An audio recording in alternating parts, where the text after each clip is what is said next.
It was 10:17 at night. I sat at the makeshift workstation that I had shoved against the wall of my childhood bedroom in my parents' house. The same room that still had glow-in-the-dark stars on the ceiling from when I was 8. I was hunched over a project spreadsheet on my laptop.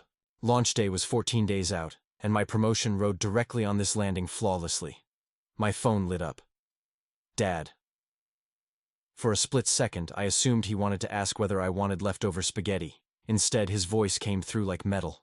Hannah, your mom and I have spoken with Ryan. He said he's fine letting you skip Cabo. An embarrassingly tiny spark of relief flickered in my chest. Oh, thank God, Dad. Because this project, he sliced across my sentence like a guillotine. But you will be funding the wedding's open bar. Tiffany's planner needs the $15,000 deposit in by Friday. The air punched out of my lungs. Dad, I've told you 100 times. I do not have $15,000 for an open bar. His tone didn't change. Zero heat, zero humanity. Then you're not just skipping a party, you're skipping the wedding. And if you can't support your brother, we are finished. You're not part of this family anymore. We're serious. He hung up. Have you ever had your own family put you in a corner where every door is a trapdoor? Tell me below. I stared at the silent black rectangle in my hand.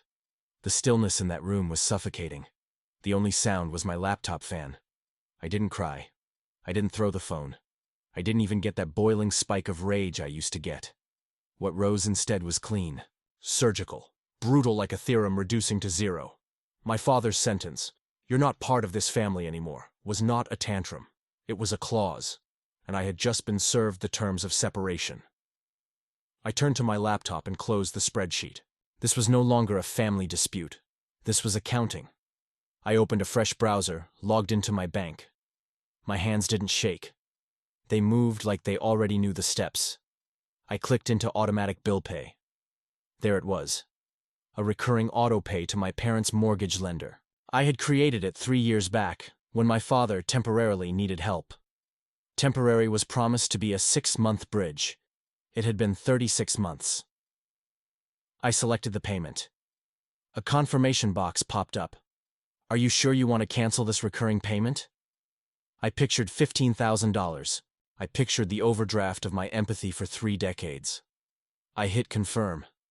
Then I logged into my cell phone carrier.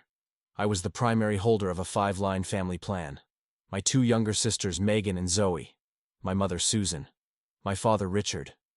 I had been covering all of it since my first promotion. Manage lines. Father-mother. Transfer ownership. I plugged in my mother's email. Starting next billing cycle, they would be responsible for their own phones. I glanced at the laptop clock. 21 p.m. It took me 4 minutes. 4 minutes to sever the fiscal tether they had been milking. This wasn't vengeance. This was ledger reconciliation. I had been the invisible capital backing their illusion of family, and my equity had just been deemed worthless. So I closed the books. But you need to understand something. That phone call was simply the last line item of a 32-year spreadsheet. I grew up under 2 rule books, Ryan's and mine.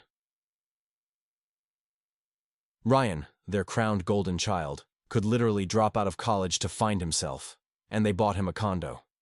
I graduated with honors and a salaried position. I got a $500 savings bond that wouldn't mature for a decade. When my sisters needed tuition, my parents shrugged, so I paid. When my dad's truck died, I wrote the check. When foreclosure loomed, I absorbed the mortgage. And Ryan? Ryan simply inhaled resources like oxygen. He got the condo. He got infinite do-overs. He even got a tailor-made career at his fiancé's father's company. For years, I told myself, they just trust me more. I'm the dependable one. But staring at that cancellation confirmation, it finally clicked. I wasn't the reliable one. I was the scapegoat. There's an actual clinical label for this dynamic.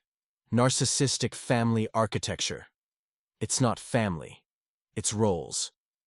Parents who must preserve the fantasy of perfection designate the golden child to be their mirror trophy. But all the disappointment, resentment, failure has to live somewhere. So they nominate an outlet.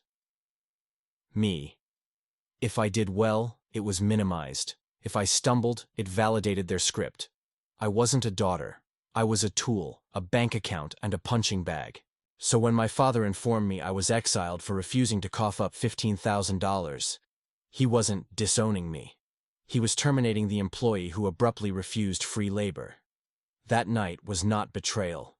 It was simply the end of a very long, unpaid contract, and the fuse had actually been lit 3 weeks earlier. Back when I came home to the Pacific Northwest to temporarily camp in that childhood bedroom while running point on the most critical product launch of my career. My eyes were locked on director track. My family's eyes were only locked on Ryan's wedding. That's when I met Tiffany. She was performative Seattle, designer from head to toe. A lifestyle blog she spoke about like it was NASDAQ listed. It was almost cartoonish in our modest house. The first fracture came when Tiffany announced the mandatory bachelorette event. 5 nights. All inclusive. Cabo. Price tag. $5,000 each. I pulled Mom, Susan, aside in the kitchen. Mom, I literally cannot go. $5K is insane, but more importantly, the launch is in 3 weeks. I can't just disappear to Mexico. Mom fidgeted. Oh, Hannah, don't be dramatic. Tiffany will be devastated. It's not drama. This is my career, I said, voice held flat. I'll take you all to a Michelin dinner. I'll buy an absurdly good wedding gift. But I cannot go to Cabo. So I sent Tiffany a polite decline in the family group text. Minutes later, Tiffany called. I stepped into the backyard. Hey, Tiffany! Her voice was a shrill blade.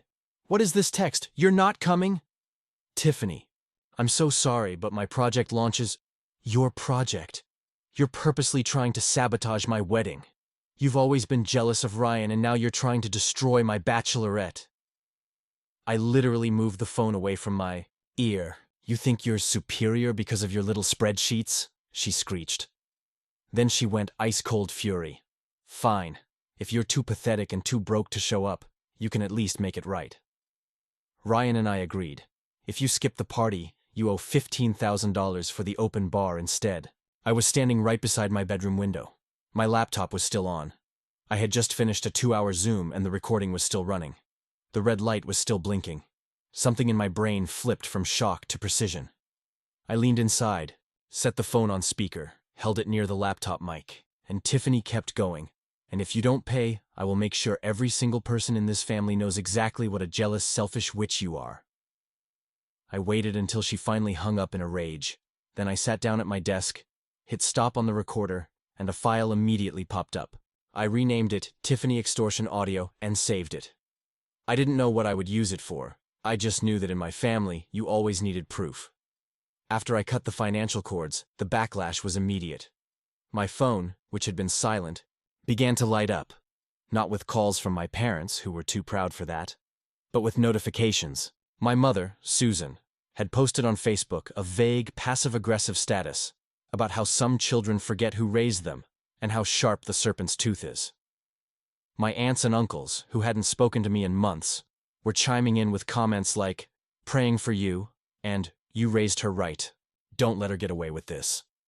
I was officially the family villain. Isolated, I moved out of the house and into the corporate apartment my company had offered me weeks earlier. I threw myself into my project, working late, grateful for the silence. Then, a few days later, a text came through from a number I didn't recognize. Hannah, it's Zoe. I'm using a friend's phone. Can you please meet me? Don't tell Mom or Dad. My heart hammered. I texted her back a location, a coffee shop in the next town over.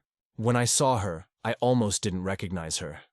My youngest sister, Zoe, who was always so full of life, looked exhausted, pale, with dark circles under her eyes. She slid into the booth, and the moment I asked if she was okay, she shattered, sobbing right there in the coffee shop. Hannah, you were right, she whispered, pulling at her sleeves. You were right about all of it. It's so much worse than you know. Slowly, she told me everything. After I'd left, Tiffany and my parents held a family meeting. The wedding was still on, but they needed to cut costs. So Tiffany had a brilliant idea. She was making Zoe and Megan work for her. She calls us her unpaid interns for her stupid lifestyle blog, Zoe cried. We're not helping with the wedding, Hannah. We're her staff. I just stared as she continued, her voice shaking. We have to write 5 articles a day. We manage her social media. We pick up her dry cleaning. We run her errands. She says it's to build our resumes. And Mom and Dad think it's great. They say we're paying our dues and showing family loyalty.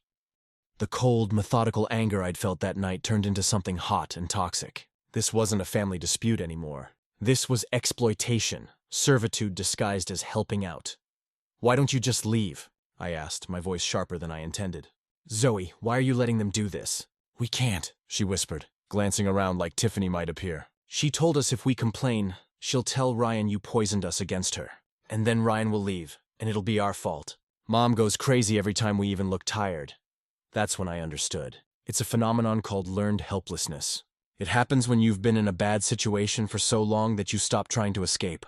Your brain rewires itself to believe resistance is useless. It's not weakness, it's survival. A cage built of fear and guilt. And my parents and Tiffany were holding the key, reminding my sisters every day that they deserved to be there. My sisters weren't being passive, they were being held hostage. I looked at Zoe, my smart, funny 19-year-old sister who was now just a shell. The $15,000 demand wasn't the point. This was the criminal act, and it gave me all the justification I would ever need.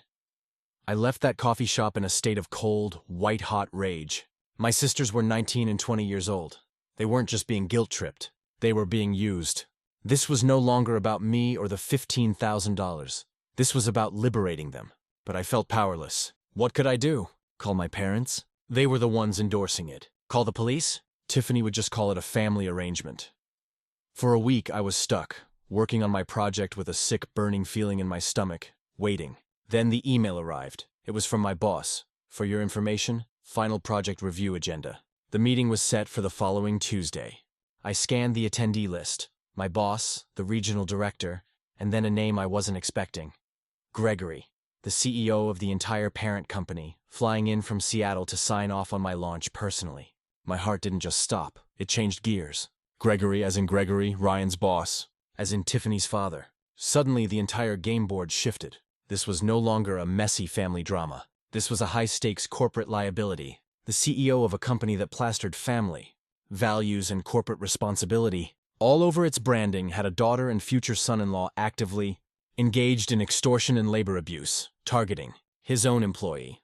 I went back to my project presentation.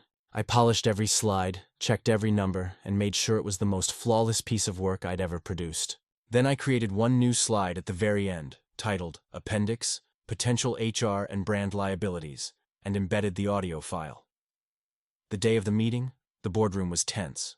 I delivered my presentation, calm, precise, professional. I didn't just present the data, I owned it. When I finished, there was a small, respectful silence. Gregory at the head of the table nodded. He looked impressed. "Great work, Hannah," he said warmly. "Truly, this is exactly what we've been looking for." As the room relaxed and people started closing their laptops, Gregory made small talk. "I'm actually in town for the week," he said. "My daughter Tiffany is getting married. She's marrying a great local kid. Ryan, you might know him. He's in our executive program." This was it, the moment. I kept my voice perfectly level. "Gregory, before we finish, I have an ethical obligation to show you something. It's a potential liability I've become aware of." The room tensed again. I clicked to the appendix slide and played the audio file. There was no sound in the boardroom but Tiffany's voice, shrill and unmistakable. "You're too broke to come. You at least owe us. Ryan and I talked. If you're going to stiff us on the party, you owe us $15,000 for the open bar to make up for it." As her words echoed through the expensive, quiet room, I watched Gregory's face drain of color, then flush a deep, mottled red. When the recording finished, the silence was absolute. He didn't yell. He didn't even look at me. He just said quietly, "Come with me. Now." We drove to Ryan's condo in Gregory's black sedan. The silence was heavier than anything I'd ever felt. When we walked in, the scene was worse than Zoe had described. Megan was on her hands and knees scrubbing the floor. Zoe was at the dining table surrounded by piles of cheap jewelry, labeling it for Tiffany's blog. Tiffany herself was lounging on the sofa, scrolling on her phone. "God, Megan, you missed a spot," she snapped, not even looking up. "Tiffany." Gregory's voice was low. She looked up, her face going white. "Dad, oh my God, what's she doing here?"